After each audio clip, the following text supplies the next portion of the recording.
السلام علیکم ناظرین، میں پروفٹ سیریز شروع کرنے جا رہی ہوں اور اس سیریز میں ہم ایک ایک کر کے سارے نبیوں کا واقعہ سنیں گے اور یہ سیریز بہت انٹرسٹنگ ہونے والی ہے، تو میرے چینل کو پلیز سبسکرائب کر لیجئے۔ آج ہم آدم علیہ السلام کا واقعہ سنیں گے۔ آدم علیہ السلام اللہ کے پہلے نبی اور پیغمبر تھے جنہیں اللہ نے خود اپنے ہاتھوں سے بنایا، اور ہم سارے انسان انہی کی نسل ہیں۔ تو چلیے شروع کرتے ہیں with the real life story of Prophet آدم علیہ السلام۔ سورہ بقرہ میں اللہ نے آدم علیہ السلام کا ذکر کیا ہے۔ جب اللہ نے انسان کی مخلوق کو پیدا کرنے کا ارادہ کیا تو اللہ نے فرشتوں سے فرمایا، میں زمین میں اپنا ایک خلیفہ بنانے والا ہوں۔ فرشتوں کو لگا کہ شاید ان کی عبادت میں کوئی کمی رہ گئی ہے، اس لیے اللہ نے نئی مخلوق بنانے کا ارادہ کیا ہے۔ فرشتوں نے جنوں جیسی دوسری مخلوق بھی دیکھی تھی جو زیادہ عقل نہیں رکھتے تھے اور خون ریزی کرتے تھے۔ فرشتوں نے اللہ سے کہا، اے اللہ، ہم تیری تسبیح، حمد اور پاکی بیان کرتے ہیں، کیا تو ایسی مخلوق پیدا کرے گا جو زمین میں فساد کرے گی اور خون خرابہ کرے گی؟ اس کے جواب میں اللہ نے فرمایا، جو میں جانتا ہوں وہ تم نہیں جانتے۔ فرشتوں نے آپس میں کہا کہ اللہ تعالیٰ جو بھی مخلوق پیدا کریں گے وہ ہم سے زیادہ علم نہیں رکھ سکتی۔ پھر اللہ تعالیٰ نے آدم علیہ السلام کو علم سے نوازا اور انہیں کچھ چیزوں کے نام سکھا دیے۔ پھر اللہ نے آدم علیہ السلام کو فرشتوں کے سامنے پیش کیا اور فرشتوں سے فرمایا کہ تم بتاؤ ان چیزوں کے نام اگر تم سچے ہو۔ فرشتوں نے کہا کہ ہم اتنا ہی علم جانتے ہیں جتنا تو نے ہمیں سکھایا ہے، اس کے سوا ہمیں کچھ نہیں معلوم۔ پھر اللہ تعالیٰ نے فرمایا، اے آدم، تم بتا دو ان چیزوں کے نام۔ پھر جب آدم نے ان چیزوں کے نام بتا دیے تو اللہ نے فرشتوں سے فرمایا کہ میں نہ کہتا تھا کہ میں آسمانوں اور زمینوں کی پوشیدہ چیزوں کو جانتا ہوں۔ پھر اللہ نے فرشتوں سے فرمایا کہ تم آدم کو سجدہ کرو، تو وہ سب سجدے میں گر پڑے مگر شیطان نے سجدہ نہیں کیا۔ اللہ نے فرمایا کہ اے ابلیس، تجھے کیا ہوا کہ تو سجدہ کرنے والوں کے ساتھ شریک نہ ہوا؟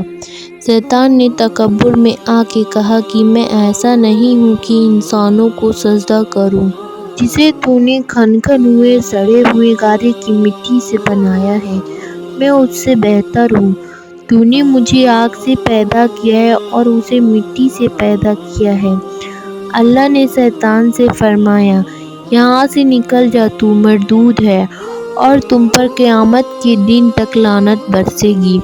شیطان نے کہا کہ مجھے قیامت تک کی مہلت دے۔ اللہ نے فرمایا کہ تجھ کو مہلت ہے۔ شیطان نے اللہ سے کہا کہ تو نے مجھے گمراہ کیا ہے، میں قسم کھاتا ہوں کہ انسان کی سیدھی راہ پر بیٹھوں گا، پھر میں ان پر حملہ کروں گا، ان کے آگے سے بھی، پیچھے سے بھی، دائیں سے بھی اور بائیں سے بھی، اور ان میں اکثر کو تو شکر گزار نہیں پائے گا۔ اللہ نے فرمایا، تو یہاں سے نکل جا ذلیل و خوار، جو ان میں سے تیرا کہنا مانے گا تو میں ضرور تم سب سے جہنم کو بھر دوں گا، بے شک میرے خاص بندوں پر تیرا ذرا قابو نہیں چلے گا۔ جنت میں ساری نعمتوں کے باوجود آدم علیہ السلام جنت میں اکیلا محسوس کرتے تھے۔ پھر اللہ نے حوا علیہ السلام کو بنایا تاکہ آدم علیہ السلام ان سے سکون پا سکے۔ اللہ نے فرمایا، اے آدم، تم اور تمہاری بیوی جنت میں رہو، پھر جس جگہ سے چاہو تم دونوں کھاؤ، لیکن اس درخت کے پاس مت جانا ورنہ ظالموں میں سے ہو جاؤ گے۔ پھر شیطان نے ان دونوں کے دلوں میں وسوسہ ڈالا اور کہنے لگا، تمہارے رب نے تم دونوں کو اس درخت سے اس لیے منع کیا تھا کہ کہیں تم فرشتے نہ بن جاؤ یا پھر کہیں ہمیشہ زندہ رہنے والوں میں نہ ہو جاؤ۔ اور شیطان نے قسمیں تک کھا لی کہ وہ ان کا خیر خواہ ہے، پس مردود نے دھوکہ دے کر ان کو درخت کے پاس کھینچ ہی لیا۔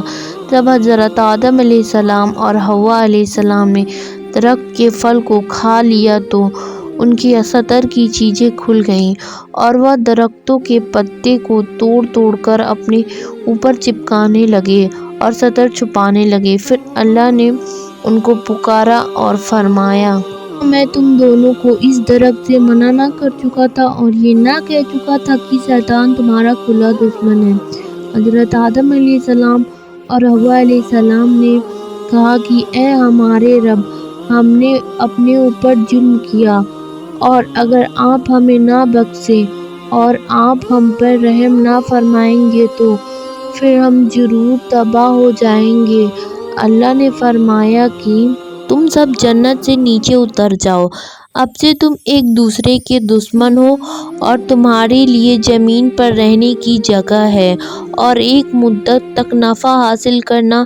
اب تم کو وہیں زندگی گزارنی ہے اور وہیں مرنا ہے اور وہیں پھر پیدا ہونا ہے۔ دنیا میں آنے کے بعد آدم علیہ السلام نے اللہ سے 40 سال تک معافی مانگی، پھر اللہ نے آدم علیہ السلام پر رحم کھا کے انہیں معاف کر دیا اور فرمایا کہ تم اور تمہاری اولاد دنیا میں رہو، اور یہ بات یاد رکھو کہ جب میری طرف سے کوئی نبی ہدایت لے کر تمہارے پاس آئے تو تم ان کا کہنا ماننا، اور جو لوگ میرے نبیوں کی بات کو نہیں مانیں گے اور ہماری آیتوں کو جھٹلائیں گے وہ دوزخ میں جائیں گے اور ہمیشہ اسی میں رہیں گے۔ پھر حضرت آدم علیہ السلام اور حوا علیہ السلام دنیا میں رہنے لگے، انہی سے انسانوں کی نسل شروع ہوئی۔ آدم علیہ السلام تقریباً 900 سال زندہ رہ کر وفات پا گئے۔ قرآن کی اس واقعے سے ہمیں یہ ہدایت ملتی ہے کہ جب شیطان نے غلطی کی تو اس نے معافی مانگنے کے بجائے تکبر کیا اور اللہ کو ہی اپنی گمراہی کا الزام دیا۔ پر جب آدم علیہ السلام سے غلطی ہوئی تو انہوں نے اپنی غلطی مانی اور فوراً توبہ کری اور تب تک معافی مانگتے رہے جب تک اللہ کو راضی نہ کر لیا۔ آدم علیہ السلام کی یہ سنت ہے کہ جب انسان سے غلطی ہو جائے تو وہ اللہ سے اپنی گناہوں کی معافی مانگے اور اپنے رب کو منا لے، بے شک اللہ بہت معاف کرنے والا بڑا مہربان ہے۔ تو یہ تھا آدم علیہ السلام کا بہترین واقعہ۔ نیکسٹ کون سے پروفٹ کی اسٹوری سننا چاہتے ہیں پلیز کامنٹ کر کے بتائیے۔ اگر آپ پروفٹ سیریز میں انٹرسٹڈ ہیں تو پلیز میرے چینل کو سبسکرائب کر لیجیے۔